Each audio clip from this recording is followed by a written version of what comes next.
Nah, ketika kita melihat ada dua kubu ya yang sekarang bisa disaksikan di mana-mana dan bertebaran di dunia digital khususnya sosial media, ya saya kira pengaruh dari sosial media itu memang sangat luar biasa, sangat luar biasa besarnya. Kalau di komunikasi itu ada namanya teori kultivasi. Ya, kultivasi itu sesuatu yang ditanamkan terus-menerus sampai seseorang itu melihat bahwa sesuatu ini sudah menjadi hal yang biasa atau normatif. Janganlah kalian berperilaku seperti halnya perempuan jahiliyah pada saat itu. Nah, kita perlu tahu makna tabarruj itu artinya apa sih? Yaitu memperlihatkan ya kecantikan atau sesuatu yang menarik lah secara berlebihan. Itu makna tabarruj. Makanya itu nanti nggak terlepas dari soal busana sama make up biasanya. Apalagi ini perempuan ya Ustazah. Sebenarnya dari laki-laki pun sama, cuman perempuan itu lebih banyak gitu.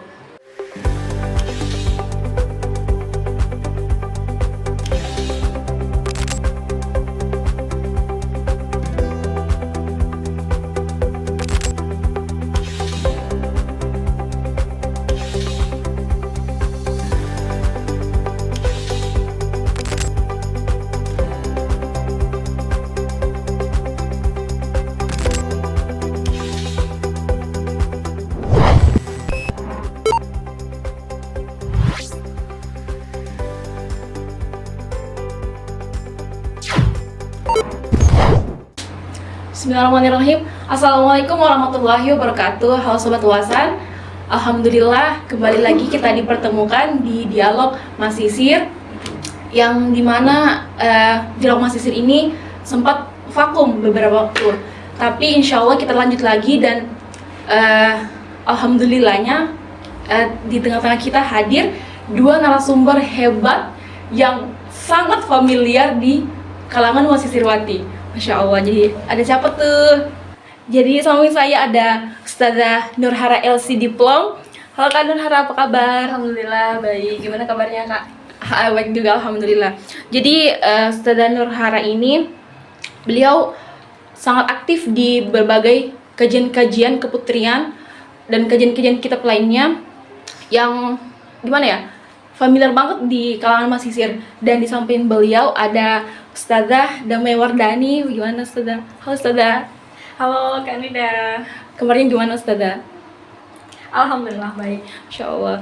Sedikit perkenalan, Ustazah Damai ini, beliau adalah merupakan co-founder dari Yayasan Pendidikan Hiwar Azhari, dan juga beliau aktif menjadi narasumber di berbagai seminar pendidikan, edukasi, dan sosial di kalangan Masisir. Masya Allah. Jadi saya ucapkan jazakumullah khair Ustazah sama Kak Nurhara yang sudah hadir di tengah-tengah kita. Baik Sobat Wasan, kali ini kita akan membahas tema yang familiar dan sangat dekat di kehidupan Masisir, yaitu fashion dan syariat. Jadi gini Ustazah, di tengah arus informasi dan perkembangan teknologi hari ini, kita melihat banyak fenomena di kalangan Masisir, mulai dari gaya hidup, cara bicara, hingga penampilan yang seringkali menonjolkan tren dan estetika dibandingkan syariat dan jati diri. Padahal sebagai mahasiswa Al-Azhar, kita membawa identitas yang tidak hanya terlihat dari keilmuan, tapi juga jaga sikap Ustazah, adab dan penampilan. Jadi pertanyaan saya Ustazah, bagaimana sebenarnya syariat memandang fenomena ini? Sebelumnya saya ucapkan terima kasih untuk Kak Nida. Jadi Islam itu kan agama yang sempurna ya. Dia itu mencakup mengatur segala aspek kehidupan, termasuk dari segi penampilan, ya kan ya Ustazah ya?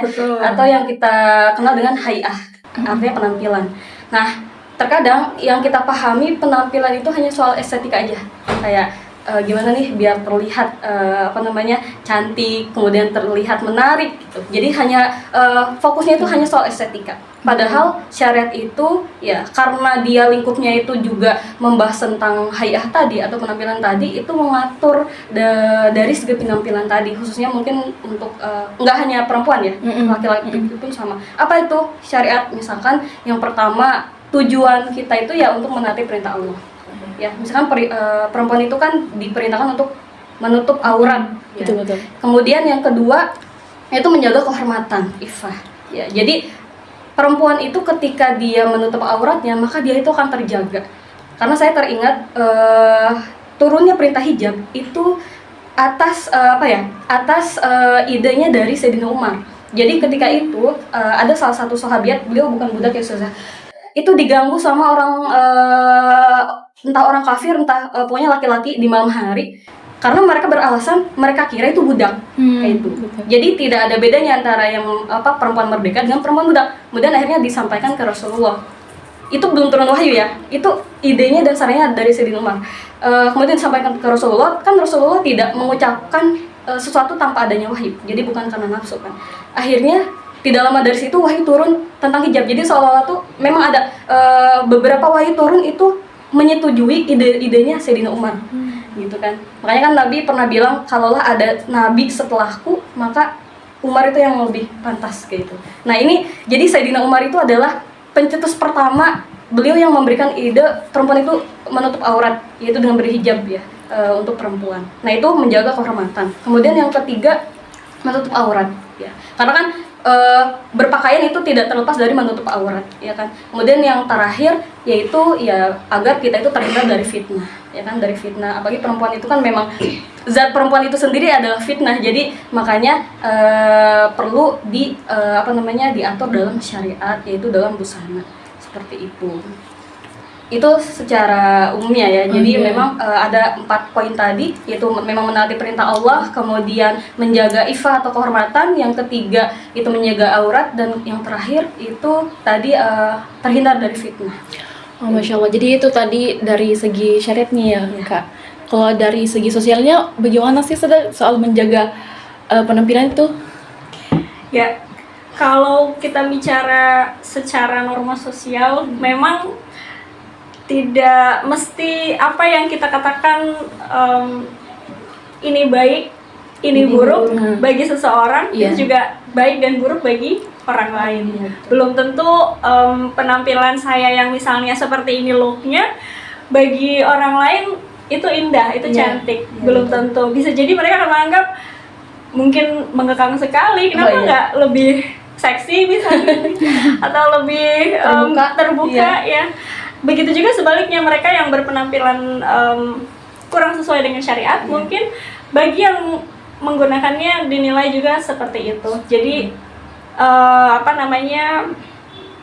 kalau kita bicara secara etika dan norma sosial, setiap orang mungkin memiliki pandangannya. Tapi kalau kita bicara dengan syariat, ada batasannya, dan itu disepakati ya sesuai dengan aturan syariat Islam, dan ada dasar ya, ada dasar. Sedangkan kita bicara norma sosial, bagi sudut pandang orang, apalagi dengan latar budaya yang berbeda, latar profesi yang berbeda, latar pendidikan yang berbeda, bisa jadi asumsinya akan berbeda.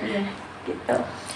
Kalau dalam hal ini sudah bagaimana Islam membatasi batas tanpa menutup ruang ekspresi diri gitu? Oh iya, sebetulnya saya pernah ingat kalimatnya Syekh Ali Jumah itu kan. Jadi hanya ada 3 poin perempuan itu dalam berbusana. Sebetulnya kita itu nggak boleh aja kita mengikuti zaman ya, kayak tren yang, tapi perlulah kita memfilter tren mana yang tren ini tidak sampai keluar dari koridor syariat gitu dalam berbusana. Beliau mengatakan perempuan itu boleh ya memakai model atau warna apapun. Kan ada kan sebagian golongan yang mengatakan perempuan itu harus pakai yang berwarna hitam. Betul. Tidak boleh pakai yang berwarna yang lain, misalkan merah, hijau, biru itu. Beliau mengatakan yang penting ada 3. Yang penting, yang pertama itu layak syif. Artinya kan layak syif itu tidak terbuka, artinya aurat tertutup. Kemudian yang kedua itu layak syif.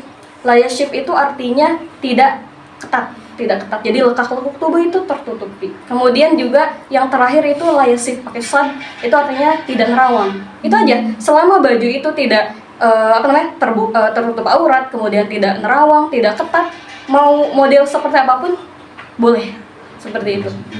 Jadi itu adalah dasar untuk perempuan muslimah dalam berpakaian, apapun fashionnya ya. Jadi karena gini, jangan sampai kita itu memandang kalau misalkan kita terlalu istilahnya tuh kolot gitu, bener-bener harus yang lebar semua, terus harus hitam, nanti pandangan orang itu, apalagi yang selain kalau kita mungkin sebagai orang muslim mengerti ya Ustaz ya, tapi kalau yang budaya atau agama yang lain akan memandang jadi terkesan mengekang gitu, kayak tidak ada kebebasan berekspresi, padahal sekarang zamannya udah berbeda kayak gitu. Nah, dia itu lintas zaman ya kan, akan selalu berlaku sampai akhir zaman. Cuman yang penting kita itu selalu menjalankan dasar-dasarnya tadi gitu. Betul, apalagi sekarang kan udah marak banget tren media sosial gitu Iya, kan. betul.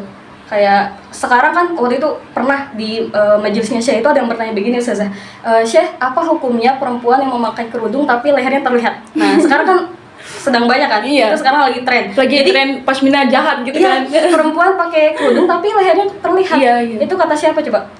Ketika ditanya hukumnya apa? Hukumnya adalah penghinaan. Jadi penghinaan terhadap syariat itu sendiri.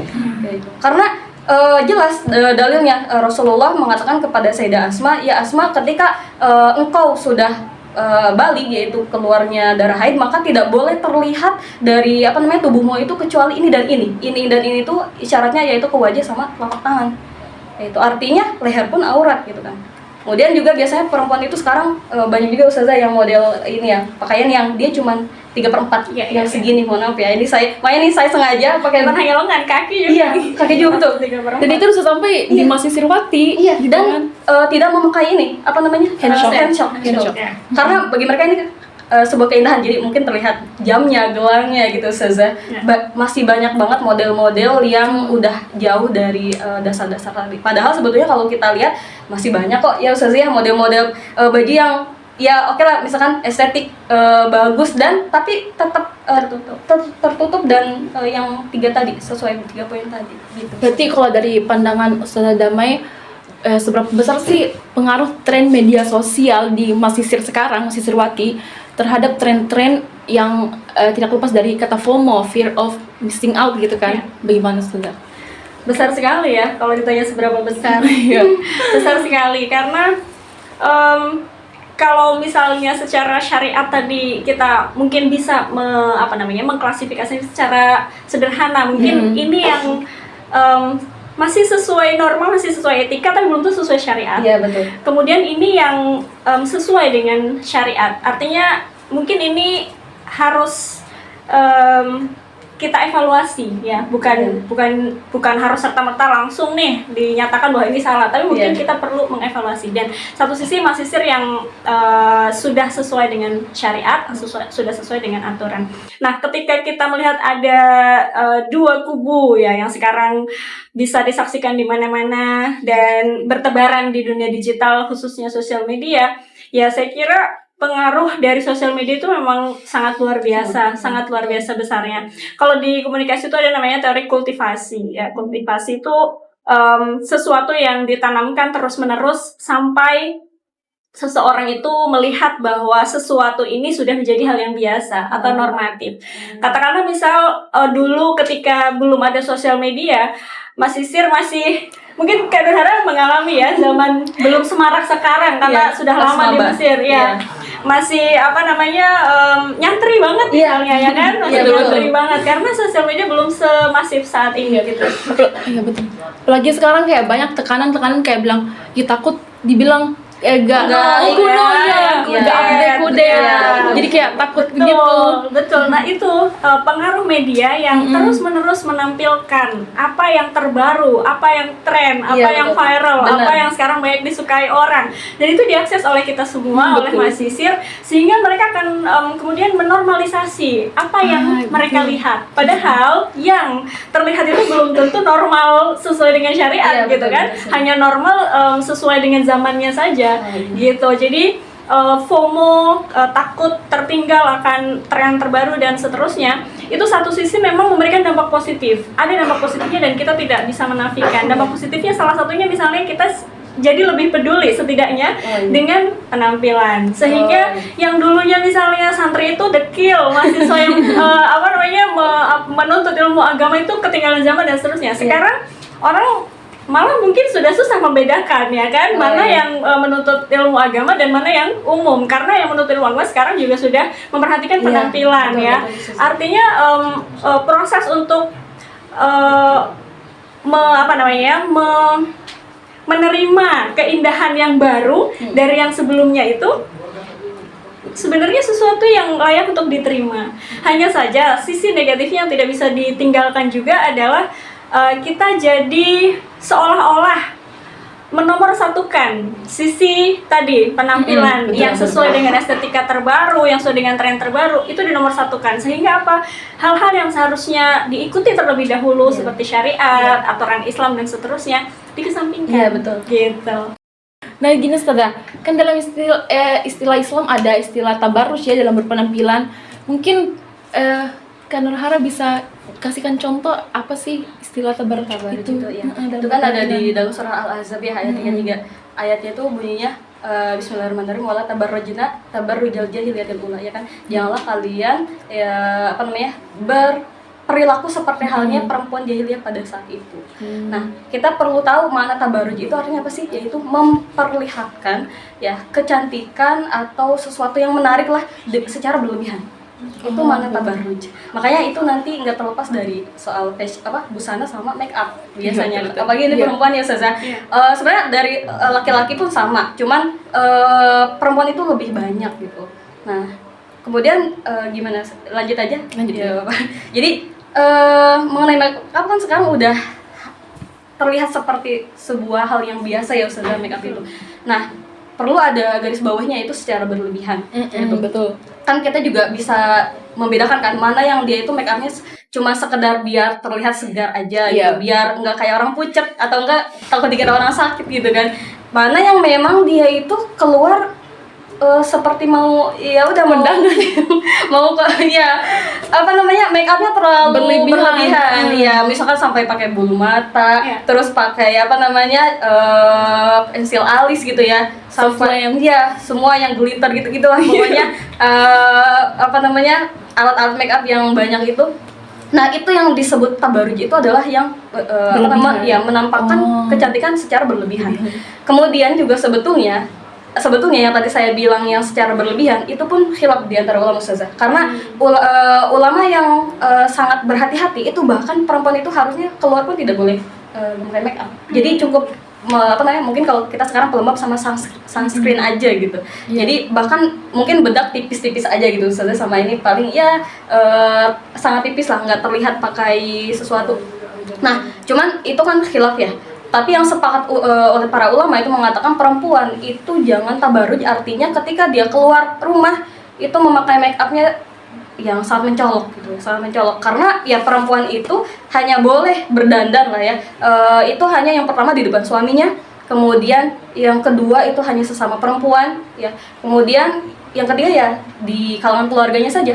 Adapun yang misalkan campur baur antara laki-laki sama perempuan itu ya kalau bisa ya maksudnya syariat mengatur ya bahwasanya perempuan itu ya sewajarnya saja lah kalau misalkan berpenampilan atau dalam hal ini berdandan, bermake up kayak gitu. Dialog Masisir, talking, sharing, and caring.